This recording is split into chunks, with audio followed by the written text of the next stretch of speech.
qu'est-ce que le baptême? Le baptême chrétien. Et quelle est son importance? Le baptême est l'expression de l'adhésion à Jésus-Christ et à son évangile. Évangile d'amour, de grâce, de paix.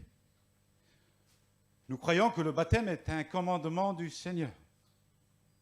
Celles et ceux qui se repentent de leurs péchés, qui acceptent Jésus comme Seigneur et Sauveur, eh bien, viennent et se faire baptiser pour obéir à la parole de Dieu.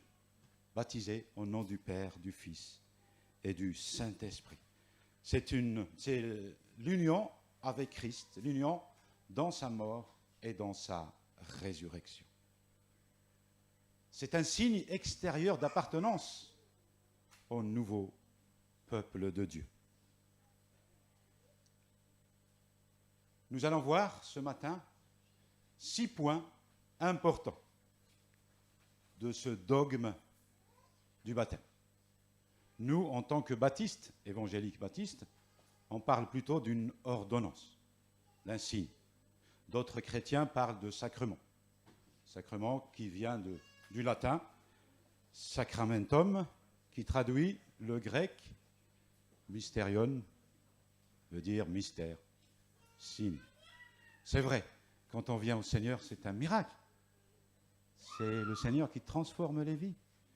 C'est lui qui change les cœurs. C'est un miracle. Et donc, le baptême est un signe extérieur de cette foi intérieure, de cette réalité intérieure. Donc nous allons voir ce matin 6 points du baptême chrétien. Premièrement, donc nous croyons que le baptême est un commandement du Seigneur. Ce que nous voulons dire par là, c'est que c'est le Seigneur Jésus qui l'a ordonné. Regardons ce passage dans l'évangile de Matthieu, au chapitre 28. Ce sont les dernières paroles de Jésus avant de remonter au ciel. C'est une mission qu'il laisse à ses apôtres et donc à son Église. Voilà ce que dit le Seigneur Jésus. Allez, faites de toutes les nations des disciples. Baptisez-les au nom du Père, du Fils et du Saint-Esprit. Ici, le verbe « faites » est aussi à l'impératif en grec. Nous savons que le Nouveau Testament est écrit en grec. Et donc là, c'est un commandement du Seigneur. Faites de toutes les nations des disciples. Et puis, il faut les baptiser au nom du Père, du Fils et du Saint-Esprit. C'est un commandement de notre Dieu. Et ce commandement s'accompagne d'une promesse. Au verset 20. Et enseignez-leur à garder tout ce que je vous ai prescrit. Et voici, je suis avec vous tous les jours jusqu'à la fin du monde. Le Seigneur est avec nous, est avec son Église, jusqu'à la fin des temps, jusqu'à son retour. Lui, Jésus, a été baptisé par Jean-Baptiste, alors qu'il a vécu une vie sans péché, 3 fois saint. Mais en fait, il s'est identifié à l'homme pécheur. Nous étions tous rebelles, pécheurs. Donc Jésus s'est identifié à l'homme pécheur. Et donc il donne un exemple à suivre. Le baptême compte beaucoup dans la relation que nous avons avec notre Dieu. Cela dit au Seigneur que nous l'aimons et que nous sommes disposés à lui obéir. Deuxième point, l'union avec Christ. Le baptême exprime donc l'adhésion au Maître, au Seigneur Jésus. Nous sommes unis à Christ dans sa mort, son ensevelissement et sa résurrection. C'est pour ça qu'on plonge le futur baptisé dans l'eau, et il se relève des eaux pour une nouvelle vie. Regardons ce texte dans Romains, au chapitre 6. C'est l'apôtre Paul qui parle. Ignorez-vous que nous tous qui avons été baptisés en Christ Jésus, c'est en sa mort que nous avons été baptisés. Nous avons donc été ensevelis avec lui dans la mort par le baptême, afin que, comme Christ est ressuscité d'entre les morts par la gloire du Père, de même, nous aussi, nous marchions en nouveauté de vie. Amen. Dans le contexte de la lettre aux Romains, il est question de la foi, de la justification par la foi. Nous, en tant que croyants, nous sommes justifiés par la foi en Christ. Simplement parce que nous croyons en Christ, nous sommes sauvés, nous sommes pardonnés. Le message est simple, c'est un message d'amour. Il est adressé pour tous, à toute l'humanité. Et donc, nous sommes unis à Christ. Nous sommes unis dans sa mort et dans sa résurrection. Et le signe extérieur qui symbolise cette foi intérieure, c'est le baptême dans l'eau. Donc le baptême dans l'eau, quelque part, est un symbole de cette foi, de cette réalité intérieure. Je prends toujours cet exemple pour faire comprendre cette foi intérieure symbolisée par le baptême dans l'eau extérieure. Je prends l'exemple de la bague du mariage. Le fait de mettre la bague d'alliance unit les deux conjoints d'une manière symbolique. Et le fait de porter cette alliance montre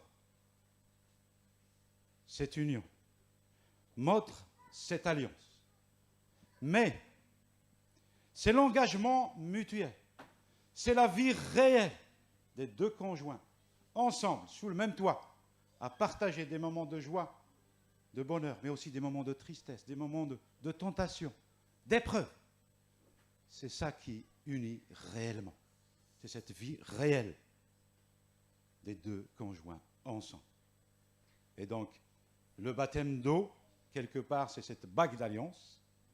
Et cette vie réelle des deux conjoints sous un même toit, cela représente la foi intérieure.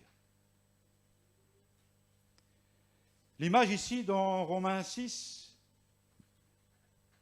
du baptême est donc la mort, l'ensevelissement et la résurrection. Le Christ a été enseveli et 3 jours après sa mort, il est revenu à la vie, il est ressuscité.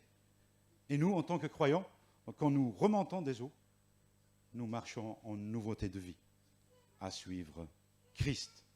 Notre ancienne vie d'incrédulité, de rébellion et d'idolâtrie, est morte, ensevelie, et une nouvelle vie de foi, de soumission et d'union à Christ voit le jour. C'est ce que nous confessons lorsque nous nous faisons baptiser. Nous confessons devant les hommes, devant les anges et devant Dieu. Le baptême est donc distinct de la foi. C'est la foi qui sauve. C'est parce que nous croyons au fond de nous-mêmes que Jésus-Christ est venu sur la terre pour porter nos péchés sur la croix, que Jésus-Christ est notre Sauveur, notre Seigneur. C'est cette foi intérieure qui sauve. Et le baptême est un signe extérieur de cette réalité intérieure, de cette confession intérieure. Ce baptême est un acte d'obéissance au commandement du Seigneur. Ce n'est pas le baptême d'eau qui sauve, c'est la foi intérieure qui sauve. Mais le baptême est un acte d'obéissance. Amen. Nous obéissons au commandement de notre Seigneur.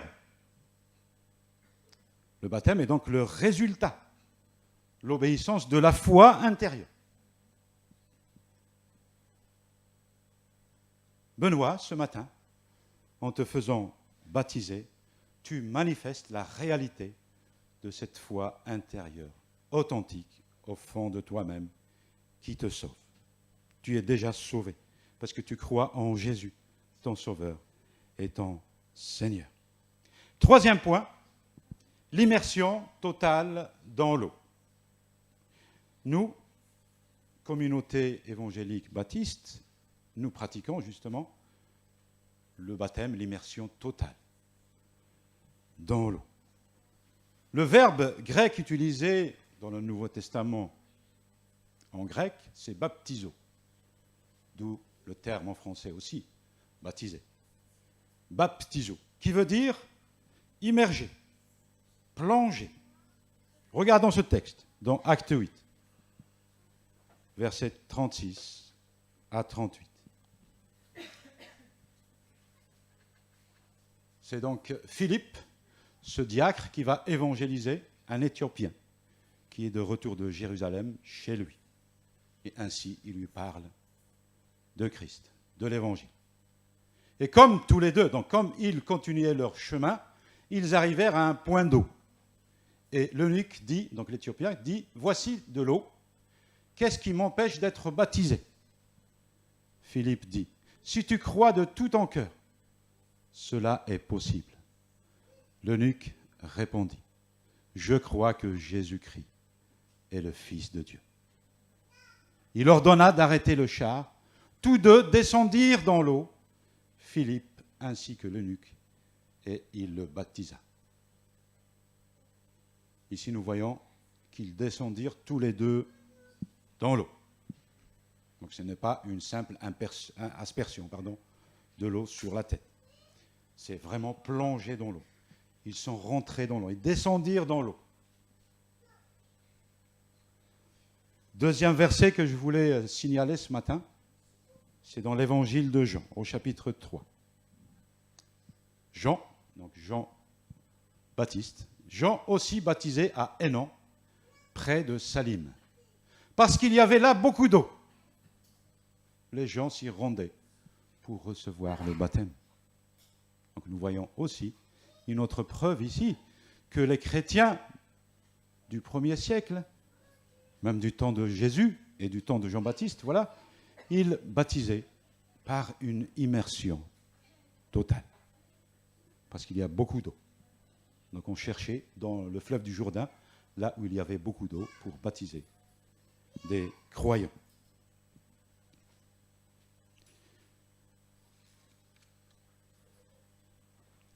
Le quatrième point que je voulais signaler ce matin, donc c'est le baptême au nom du Père, du Fils et du Saint-Esprit.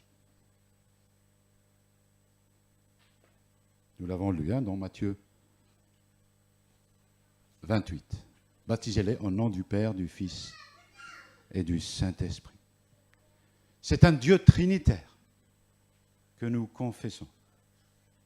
C'est un Dieu trinitaire qui a créé le ciel et la terre. Il y a un seul Dieu. Le Père est Dieu. Le Fils est Dieu. L'Esprit Saint est Dieu. Pourtant, le Père n'est pas le Fils.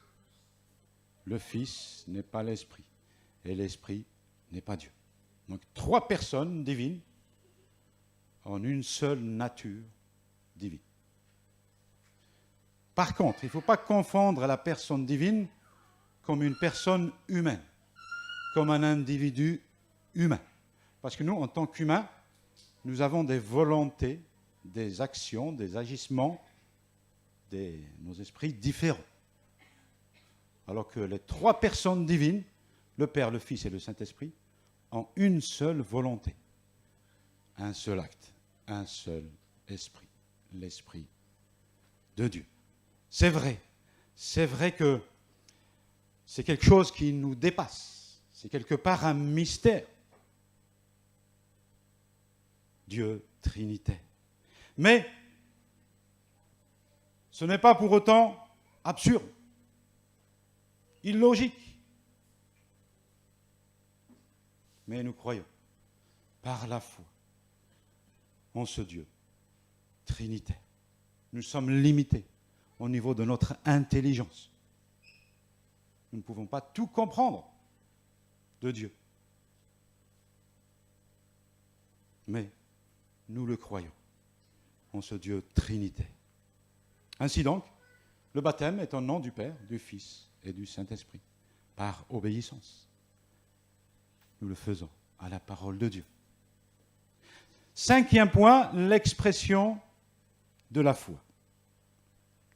Donc le baptême est une expression de la foi authentique. Relisons ce passage. Philippe dit, « Si tu crois de tout ton cœur, cela est possible. » L'eunuque répondit, « Je crois que Jésus-Christ est le Fils de Dieu. » Donc c'est l'Éthiopien qui répond de sa propre volonté, de sa propre conviction. Il n'a pas été obligé par Philippe. Il lui a dit, si tu crois. Et ainsi, il lui dit, oui, je crois que Jésus est le Fils de Dieu. Il a été baptisé. Amen. C'est pour ça qu'un non-croyant,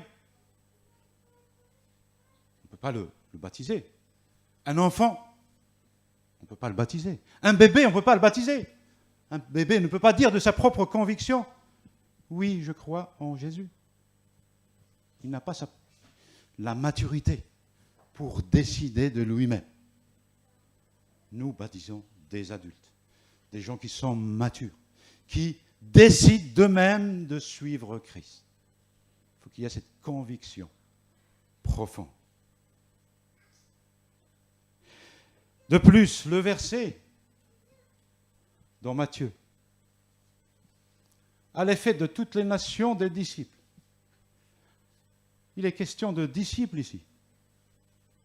On baptise des disciples.